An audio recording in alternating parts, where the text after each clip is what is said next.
Part 3 on navigating your family of origin relationships while CSA healing or after recovering your CSA memories. Give it time. When you first tell a relative that you were abused, it may be a shock. Sometimes a lukewarm reception will change to real support if you give people time to work through their initial feelings. If you don't write them off immediately, they may become your allies later on. If it's not shock or denial, sometimes it's simply ignorance that keeps family members from being supportive. Someone who says, "But it happened 20 years ago, what difference would it make now?" may be totally unaware of the long-term effects of sexual abuse. While it's not your job to educate your relatives, providing a little information may turn a skeptic into a supporter. You might want to give them this book to read. Then, if they're still antagonistic, you'll know it's not because of a lack of information. Sometimes people who cannot deal with your sexual abuse undergo major changes when the issue surfaces in their own lives. One survivor told her cousin that she had been touched by their grandfather. The cousin abruptly broke off the relationship. "She left me when I needed her most. I was furious. I felt abandoned and betrayed. We had no contact for many months. Then I received a letter from her explaining that she hadn't been able to listen because she had been touched by him too. She said she was sorry, and we met for lunch. Over Chinese food, she was ready to hear about everything that had happened to me and how angry I had been with her for leaving. She talked about her own fears and her own pain. We re-cemented our bond more solidly than ever." Don't harbor unrealistic hopes. If you want to work out a relationship with somebody in your family, it's a good idea to assess the odds. If your father has denied that he abused you for many years, there's little chance that he will significantly alter his outlook. As one woman put it, "He's 72 years old. I'm 46. I haven't gotten a response from my father in 40 years. Why should he start now?" On the other hand, it's not accurate to say that people never change. Anything is possible. It's like the lottery. We could all win $1 million, but if you quit your job and start planning to spend the rest of your life on the South Sea Island, you're foolish. The odds are simply against it. Separations. Separations can be a part of developing healthier relationships. With some people in your family, there may have been nurturing as well as abuse or complicity in abuse. If you move along in your healing, you may want to reconnect with the positive aspects of the relationship that are still there. A period of separation can help you sort out the good from the bad and determine exactly what, if anything, is salvageable. It can also help you to replace the child's longing with a realistic vision of the adult. Separating from somebody in your family should be based on your need to heal in a controlled environment rather than on hope for a particular outcome. Although you may someday reconcile, it's self-defeating to separate and at the same time carry around a deep longing for the day when your relationship will transform. You control only your end of any relationship. Although you may want a healthy bond, the other person may not be willing or able to reciprocate. Expecting someone to change to meet your needs is an exercise in frustration and futility. If you decide to make a separation for the sake of your own healing, you will have to let go, grieve, and move on. If you want to reconcile at some point in the future, you can try from your own willingness, knowing there are no guarantees. And if you decide that a permanent separation allows you to live a saner life, then that's a responsible decision.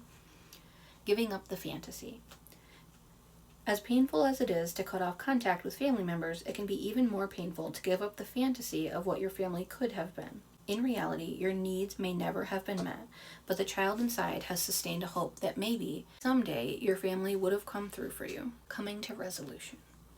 Resolving things with your family is never completely over. Although it can get much easier, you rarely become invulnerable.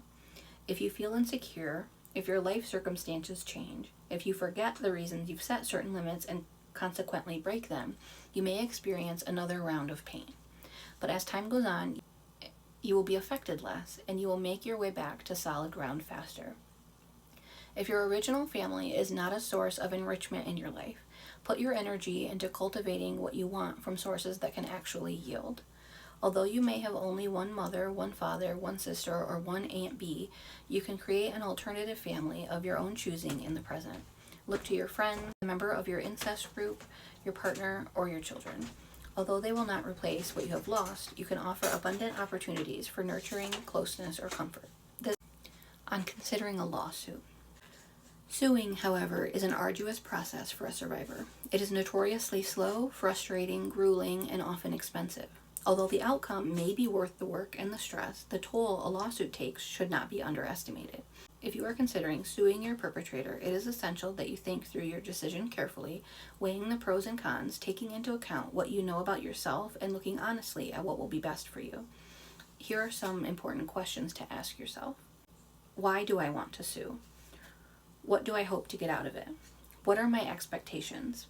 What do I hope to gain monetarily, emotionally? Are these goals realistic? What are my chances of winning the suit? What might I have to give up in the process? How will I feel if I lose the lawsuit? Would such a defeat leave me feeling re-victimized?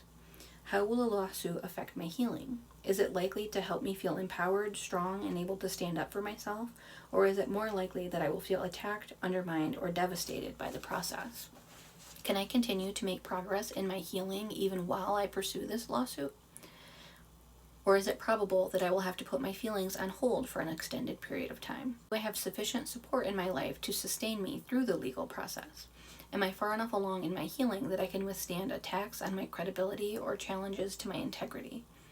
How will a lawsuit affect my life? Will I be able to carry out my responsibilities to my children, to my work, in school? Can I include enough pleasurable, relaxing activities in my life to balance out the strain of a lawsuit? Or am I barely managing to cope as it is? Would a lawsuit potentially push me into crisis? How would a lawsuit affect my relationships with my present family, my partner, children, and chosen family, as well as with members of my family of origin? Are these changes worth it? Many survivors choose to sue because they want the abuser to admit what he or she has done and take responsibility for it, but the court system is not designed to achieve that. The expectation that there's going to be some kind of emotional resolution is a false one, but a lawsuit does allow the survivor to go into the legal system and stand up to this person as an adult, as an equal, and as another citizen who now has power of her own.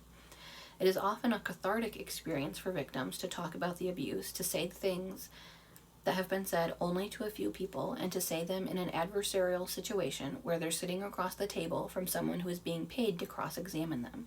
It's really an experience of standing up for yourself and saying the truth. With lawsuits, even if you win, you seldom win clearly and overwhelmingly, nor do you get everything that you're entitled to. The process is always a compromise. Another thing that can happen after a lawsuit is that the survivor suddenly has to deal with all the feelings that came up during the lawsuit, which she couldn't afford to feel fully as it was going on. Even if the lawsuit is resolved in her favor, the effects of the abuse haven't necessarily disappeared or become any easier. The emotional reconstruction still has to be done. But again, a lot of clients also feel a tremendous sense of relief and victory. The lawsuit produces a healthy separation that can be a rite of passage for the survivor. He or she is often able, through this experience, to put closure on a certain aspect of their relationship to the abuser and to move forward in life with more positive energy than before. If you are considering a lawsuit, it is important to recognize that the legal arena has become a battleground. Legal challenges to perpetrators have been a motivating factor in the current backlash against survivors. This book was originally written in 88 and then updated, I think, in like 97 or something like that. So I don't know exactly what was going on then, but so if you go to court today, you will be entering the legal system at a time when your memories and your therapist are likely to be attacked by expert witnesses for the defense, when the media may challenge your credibility, and when your perpetrator may fight back vigorously, claiming that he has been falsely accused. This does not mean that suits cannot be won. They can be, but it does mean that suing can be complex and demanding, and in cases in which there is little hope of proving that the abuse took place, it is unlikely that a child will result in justice, vindication, or healing. It is essential that survivors have the opportunity to seek justice through the courts, but whether or not this endeavor is right for you is a decision that should not be made lightly. Each survivor must weigh his or her decision carefully, with full consciousness of the risks and challenges involved, the likely impact on the process of healing, and a realistic understanding of what can and cannot be accomplished through the law.